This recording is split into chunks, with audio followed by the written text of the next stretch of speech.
They didn't march into battle screaming. They waited, in the cold, in the mud, in silence so heavy you could hear your own heartbeat inside your helmet. Before a single sword was drawn, before a single arrow flew, the war had already begun. Because medieval warfare wasn't just about the clash of steel, it was about preparation, hunger, fear, logistics, and survival. Most men who died in medieval wars never saw combat.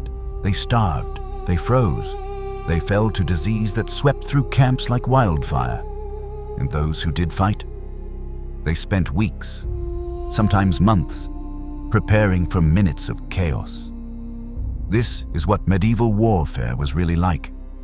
Not legend, not glory. Reality.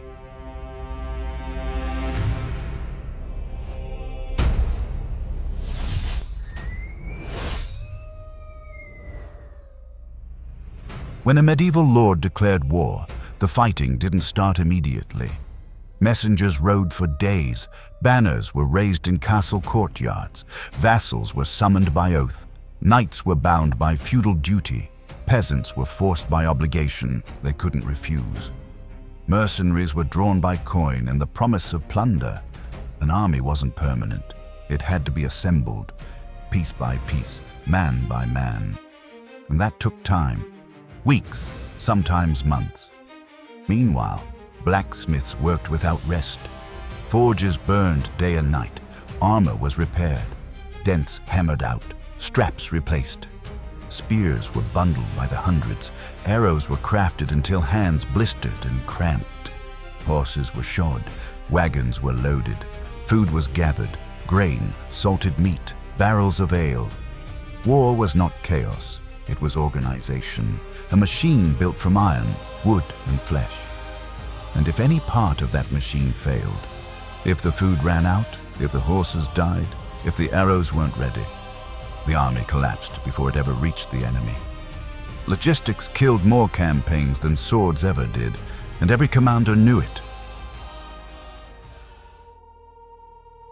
Preparation meant more than sharpening swords. Men trained.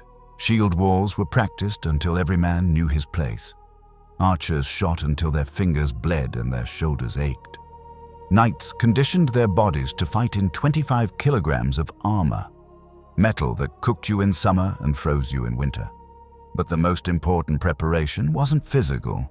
It was logistical: food, water, transport, pack animals, wagons, fodder for horses. An army could lose without ever fighting, simply by starving, and starvation was common.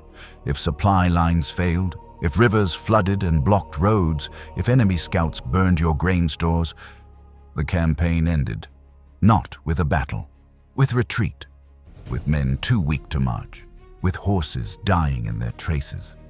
Medieval generals spent more time calculating supplies than planning tactics. How much grain per soldier per day? How many horses could a region support? How far could an army march before running out of food?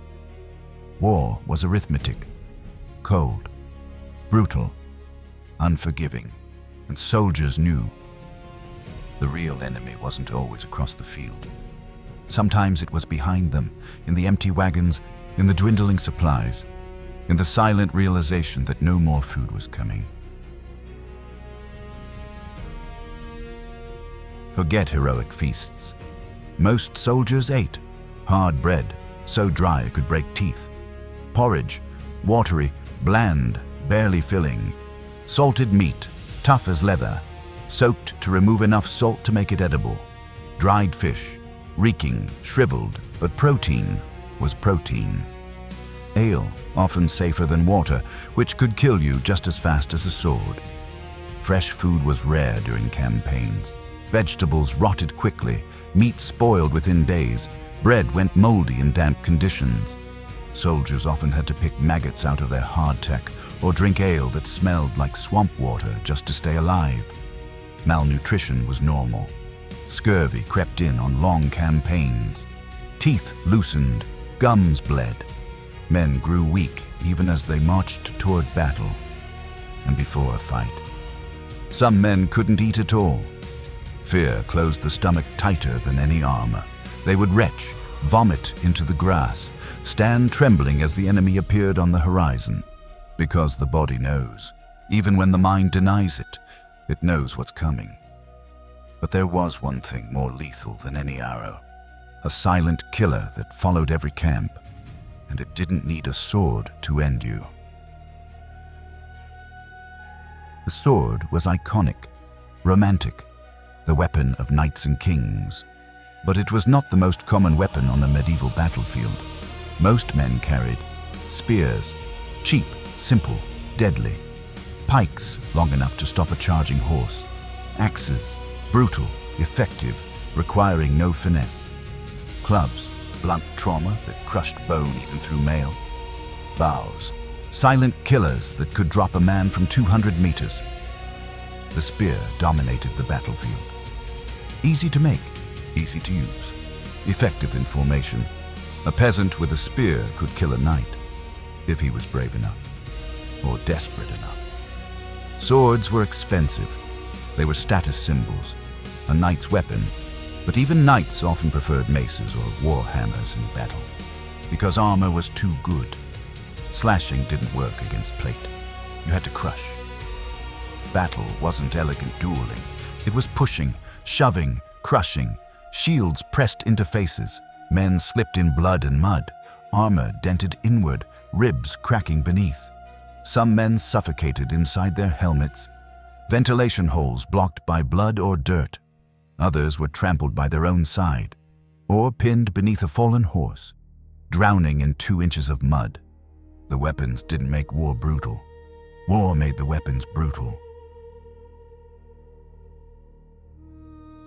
No cinematic slow motion, no heroic music, just noise, mud, screams, confusion, the smell of sweat, iron, and bowels opening in terror. Formations broke within minutes. Men slipped, lost their footing, fell and were crushed by those behind them. Arrows fell without warning. You didn't see them coming. One moment you were standing, the next you were on the ground with a shaft through your thigh, screaming for help that wouldn't come. You rarely saw who killed you. A spear thrust from the side, an axe swung in the chaos, a mace that caved in your helmet, and if you survived the battle, you still had to survive infection. A small wound, a cut on the arm, a puncture in the leg, could kill you days later. Infection spread, fever took hold. You died in a tent, delirious, calling for water no one would bring. More men died after battles than during them, from wounds that festered, from diseases that spread through camps, from exhaustion that made their hearts stop. Medieval battle wasn't a single moment of violence. It was a drawn-out process of breaking bodies, minds, spirits. The silent killer wasn't the enemy army. It was disease, dysentery, typhus, cholera, camp fever. In crowded camps with poor sanitation, where thousands of men lived in close quarters, where latrines overflowed and water sources were contaminated. Disease spread faster than fire. One sick man could infect 100. Within a week, half the army could be incapacitated. Vomiting, diarrhea, dehydration. Men too weak to stand. Commanders lost more soldiers to disease than combat. Some armies never reached the battlefield. They simply collapsed, dissolved into scattered groups of sick, starving men stumbling home, if they made it that far. War wasn't glorious. It was disease, hunger, exhaustion. It was surviving long enough to fight, and then surviving the fight itself. Medieval warfare wasn't constant heroic charges. It wasn't knights in shining armor saving the day. It was waiting, marching, starving, preparing, enduring. For many soldiers, the hardest part wasn't fighting. It was everything before it. The cold nights, the hunger, the fear that built over weeks, knowing what was coming. And sometimes, the war was decided long before the first blade met steel. by supply lines, by disease, by exhaustion, by the quiet collapse of an army that simply couldn't go on. This was medieval warfare, not legend, not myth. Reality. Welcome to Epoch of Kings, where history meets the edge of the sword.